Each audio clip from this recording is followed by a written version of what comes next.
네, 이번에는 내란 특검 수사 상황 알아보겠습니다.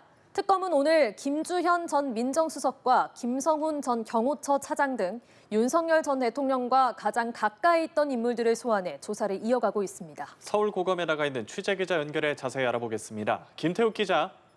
네, 윤석열 전 대통령에 대한 2차 소환 조사가 이틀 앞으로 다가온 가운데 내란 특검팀은 오전부터 김성훈 전 경호처 차장과 윤 전 대통령의 법률 참모였던 김주현 전 민정수석을 불러 조사를 이어가고 있습니다.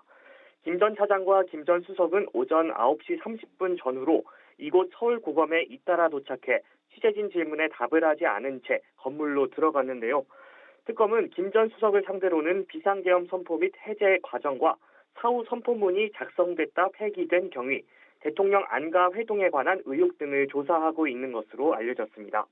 또 김 전 차장에게는 지난 1월 체포영장 집행 당시 상황과 영장 집행을 방해하게 된 경위, 지시 관계 등을 확인하는 것으로 보입니다. 박지영 내란 특검보는 김 전 차장과 김 전 수석 모두 받고 있는 의혹에 대한 추가 보강을 위해 조사가 진행 중이라면서도 자세한 내용은 언급하지 않았습니다.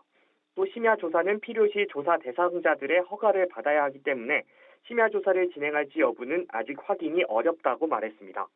특검 수사가 확대되면서 이상민 전 행안부 장관과 최상목 전 경제부총리의 출국 금지 조치도 유지되고 있는 것으로 알려졌습니다.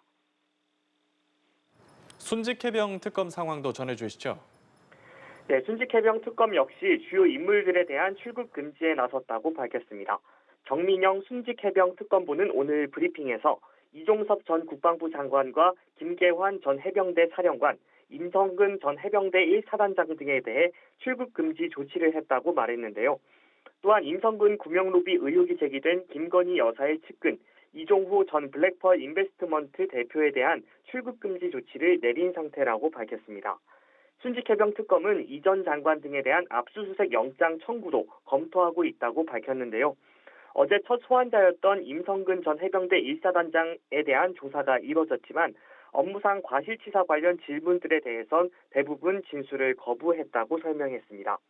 또 지난 5월에 공수처로부터 돌려받은 휴대전화를 어제 다시 가지고 왔고 포렌식 작업을 위해 대검에 해당 전화를 넘길 예정이라고 덧붙였습니다. 지금까지 서울고검에서 전해드렸습니다.